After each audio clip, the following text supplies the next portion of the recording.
ada 120.000 hasil catatan saya dengan BPJS, orang-orang yang mengalami penyakit katastrofik yang berubah desil PBI-nya sehingga keluar dari status PBI. Di tengah kisruh soal status BPJS Kesehatan PBI yang dinonaktifkan, Komisi 9 DPR RI menggelar rapat kerja bersama Menteri Kesehatan RI, Ketua DJSN, Ketua Dewas BPJS Kesehatan, dan Dirut BPJS Kesehatan. Anggota Komisi 9 DPR RI menyoroti adanya ketidaksinkronan dari pemerintah terkait data BPJS Kesehatan berstatus PBI. Jadi kemarahan publik itu wajar, Pak. Pemerintah saja nggak sinkron soal data. Saya kutip terakhir ya Pak ya, dari Mensos ini ya. 54 juta orang miskin tidak menerima PBI, ini Mensos yang ngomong. Yang kedua, 15 juta orang mampu menerima PBI. Sementara saat ini 11 juta dinonaktifkan. Ini gimana nggak gaduh Pak. Menteri Keuangan 41% penerima PBI tidak layak. Semerautnya data ini menjadi pemicu dan itu ada di hulu, bukan ada di Bapak Ibu sekalian yang ada di sini. Saya sepakat itu, bukan di ranah BPJS Kesehatan, bukan di Pak Menteri Kesehatan. Jadi sebetulnya kalau hari ini mau diselesaikan secara utuh ya BPS, Kemensos, Kemenkyu, Mendagri itu yang tanggung jawab. Ini loh Pak sumber kegaduhan Pak, dan ini dari dulu nggak pernah selesai. 2021 Pak, rapat sampai subuh di Komisi 9, waktu itu 27 juta kita minta cleansing. 2021, jadi komitmen Komisi 9 ini ngawal JKN ini nggak main-main. 2025 kemarin 7,2 juta data dinonaktifkan gaduh. Sekarang tambah lagi 11 juta. Gimana enggak gaduh, Pak? Menteri Kesehatan menyebut sekitar 120.000 pasien berpenyakit katastrofik dari total 11 juta pasien yang berpindah dari status PBI. Kita sudah mengidentifikasi Kementerian Kesehatan dan BPJS yang datanya mudah-mudahan direkonsiliasi cepat dengan Kemensos ya Pak Ali Gufron ya. Ada 120.000 hasil catatan saya dengan BPJS, orang-orang yang mengalami penyakit katastrofik yang berubah desil PBI-nya sehingga keluar dari status PBI. Salah satunya sekitar 20.000-an ini adalah pasien cuci darah.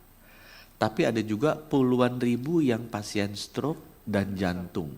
Ini kan yang setiap hari harus minum obat, kemudian ada treatment-treatment yang tidak boleh berhenti. Direktur Utama BPJS Kesehatan menjelaskan bahwa pihaknya hanya menerima daftar dari Kemenkes dan tidak mengetahui terkait status penonaktifan PBI. Dari Kemenkes lalu didaftarkan ke BPJS. Untuk tahun 2026 Februari itu ini jumlahnya kayak gitu, berbasis pada yang keputusan Kemensos tadi. Nah BPJS juga nggak tahu berapa yang dinonaktifkan, yang tidak nonaktifkan dalam pengertian tidak berhak PBI gitu. Lalu dicocokkan, ya. Lalu kemudian surat itu lalu dilaporkan kepada Kemenkes dan Kemensos, sekian, berarti sekian. Nah, itu diidentifikasi yang sampaikan Pak Menkes tadi 120-an ribu, itu yang istilahnya sedang punya penyakit berbiaya katastrofik. Kalau penyakit sendiri nggak ada penyakit katastrofik. Nah, penyakit yang berbiaya katastrofik itu ada memang 120.000, tepatnya 120.472. Menteri Kesehatan menegaskan telah menyurati pihak rumah sakit untuk menjamin pelayanan bagi pasien katastrofik yang keluar dari PBI. Menkes juga menyinggung soal evaluasi jangka panjang, termasuk sosialisasi terkait perpindahan peserta BPJS Kesehatan PBI menjadi non-PBI dalam 3 bulan ke depan. Nah, 120.000 pasien-pasien katastrofis ini sudah disetujui oleh pemerintah dan DPR akan segera direaktivasi kembali PBI-nya melalui SK Kementerian Sosial. Sehingga dengan demikian mereka akan langsung tetap bisa datang ke seluruh fasilitas kesehatan dan bisa menerima layanannya dan fasilitas kesehatannya dibayari oleh pemerintah. Di Kemenkes sendiri kita sudah bertindak cepat pagi ini ya, hari ini, apa sudah keluar ya Pak Ajay? Hari ini kita sudah mengeluarkan surat ke seluruh rumah sakit bahwa untuk layanan-layanan katastrofis yang BPJS keluarkan 120.000 bagi peserta PBI yang kemudian pindah keluar dari PBI itu harus dilayani.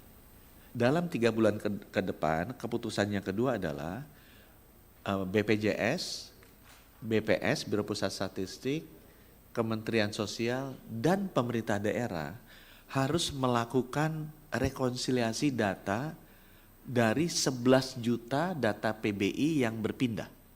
Karena total yang berpindah itu ada 11 juta. Ya, yang pindah dari PBI menjadi tidak PBI. Supaya desil-desil yang tinggi ini jangan masuk ke sana. Karena masih ada lagi desil 1 sampai 5 yang belum bisa masuk ke PBI. Nah itu kita akan rapikan, tapi itu 3 bulan ke depan saja, supaya tidak mengganggu khususnya pasien-pasien yang kritis tadi, yang katastrofik tadi. Jadi kalau toh pun ada pasien katastrofik, dia masih di desil 10, desil 9, 3 bulan ke depan dia tetap akan jalan. Tapi dalam 3 bulan ini akan direview dan disosialisasikan oleh BPJS dan Pemda bahwa hey, Anda kan sebenarnya desil 10 sangat mampu. Kecepatan informasi dan akurasi adalah komitmen kami. 1 langkah lebih dekat, 1 langkah lebih terpercaya. Saksikan Kompas Petang di Kompas TV channel 11 di televisi Anda.